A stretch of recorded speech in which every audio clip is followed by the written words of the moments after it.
Hello and welcome to a look at Batman the Cape Crusader for Commodore 64 and Amiga. It is very easy to forget the existence of this game because of course the much more famous and far more popular Batman, the movie based around the 1989 Batman film,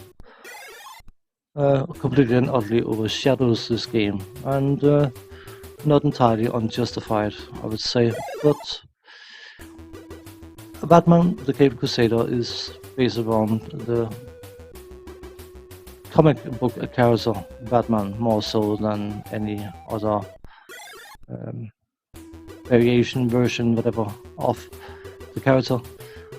Personally, I feel that there's a touch of nod to the 1960s Batman series featuring Adam West and Burt Ward, but maybe it's just me. You get two games in one because you get two plots you can deal with. First and foremost, the Joker has captured Robin, and Batman's job is to rescue Robin and disarm a handful of bombs in the process. The second plot is against the Penguin. The Penguin apparently has decided he wants to take over the world using an army of robot penguins, and your task is to find a virus and to get into his mansion and infest his master computer, thereby, of course, stopping the Penguin army from functioning.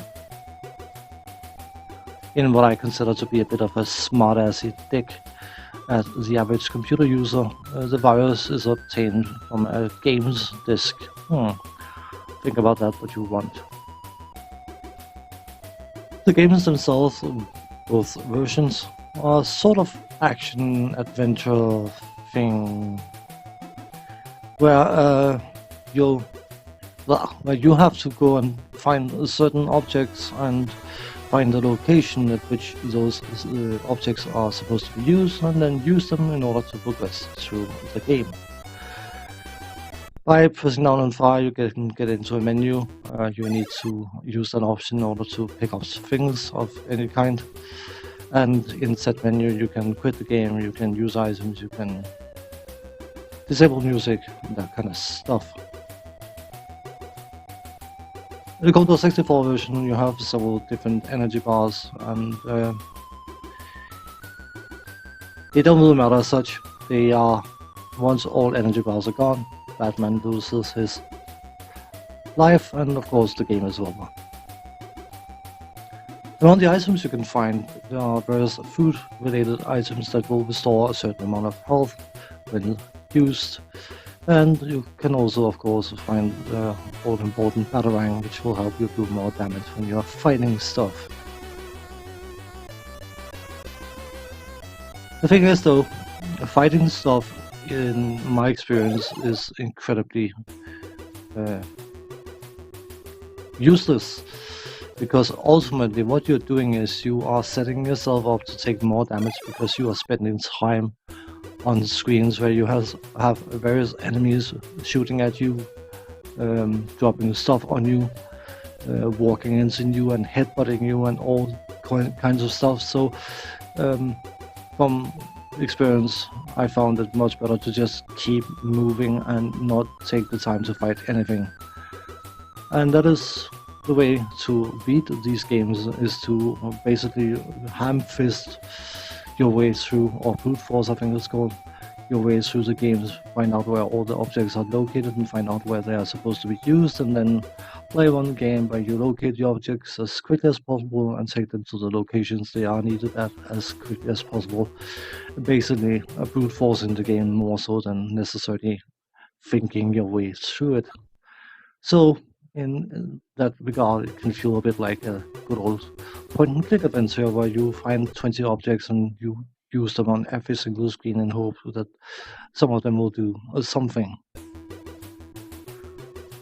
Now, from a graphical point of view, I don't think the Commodore 64 version is particularly bad, but perhaps not epic looking either. The main characters definitely shows me back to the 1960s Batman series, but Everything else, I mean, everything moves fluently and smooth, and it looks decent enough. The soundtrack is made by Fred Gray, I think he's called, um, which in my opinion is one of his better soundtracks. But I mean, he made an awful lot of good soundtracks, so the saying which one is better is an individual opinion. But despite the fact that it's rather repetitive and the fact that it restarts every single time you go into the menu, which you'll do quite often, can be a bit frustrating. But even though the music is very, very samey, it, for me at least, never becomes repetitive, which of course is the hallmark of a decent soundtrack.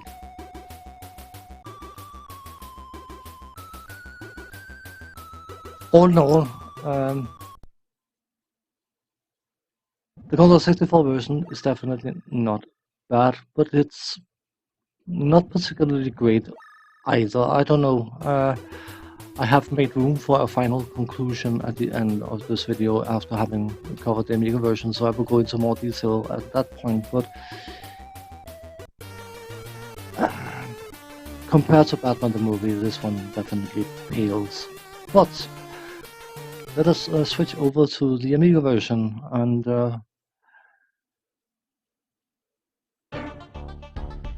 after showcasing the main menu screen, get into the same plot point, which of course is against the Penguin. The Amiga version and Commodore 64 version differs in the fact that plot items, some of them are located in similar locations and some of them are not. The hints are slightly different, the puzzles are slightly different, and beyond that, from a gameplay perspective, they are very, very similar. One thing I don't particularly like about the Amiga version, well, there's more than one thing, but one thing that specifically sticks out for me is the fact that on the Commodore 64 version, the items that you need to pick up is located with a Batman logoed box, whereas the items on the Amiga version are the specific items and they can be excruciatingly difficult to see. Basically, you have to, well, for me at least, I found often that I had to walk in front of them and see if they stuck out graphically when Batman's feet were near them. And I would have preferred to have a similar box kind of thing like on the Commodore 64 version. That would have made the items much easier to find. Now, from a graphical point of view, the Amiga version is much closer to the comic book character of Batman. But I've always found that this version, it looks too clean. I know it perhaps sounds a bit stupid, but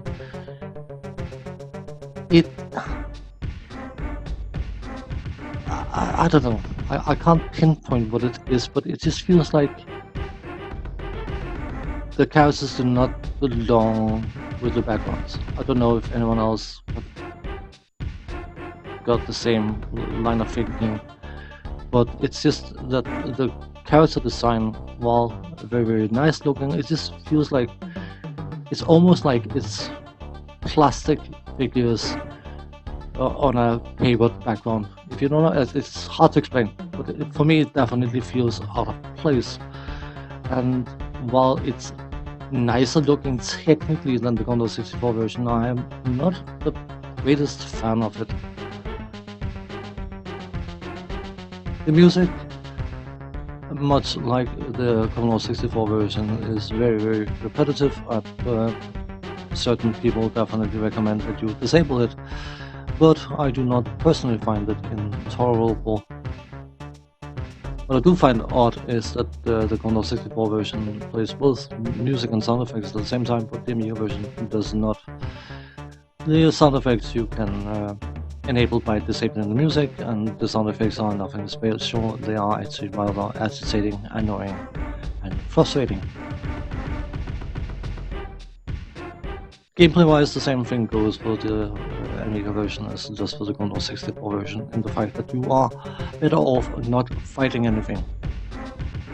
At least on the Amiga version, once you have beaten up a bad guy enough for him to start running away, he will drop a bag of crisps or chips or whatever you call them that you can eat to restore some energy. But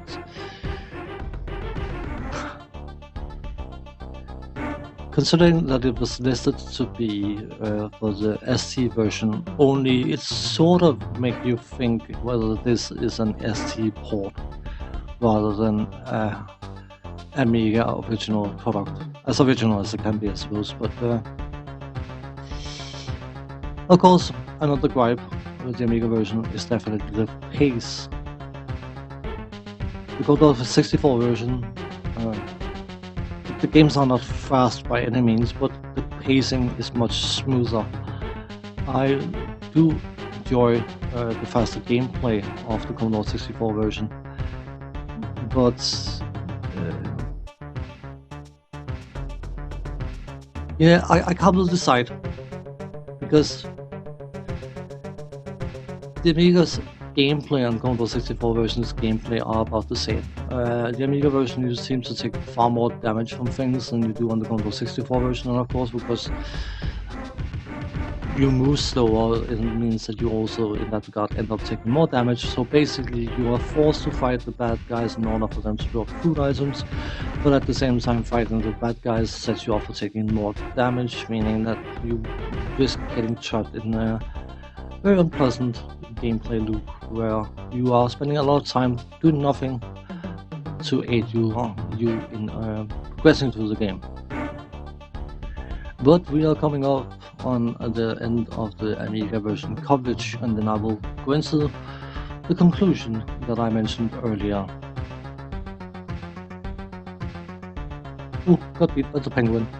What a shame. If I have to draw a conclusion about this game, and that applies to both versions,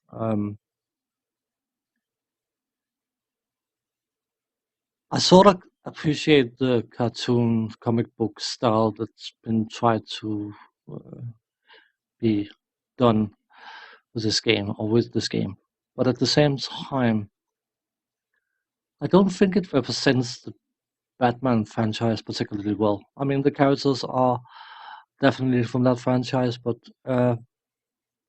superhero game where fighting is a detriment feels a bit wonky, in my opinion.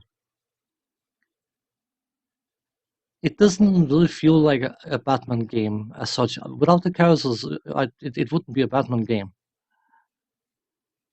And without the Batman tag onto this game, either version, I'm not sure they would ever have been noticed, because there's nothing special about them. I don't dislike them, but I definitely don't love them either. It's just I respect them, but that would have to be it. So on that note, thanks for watching. Take care. See you next time. Bye bye for now.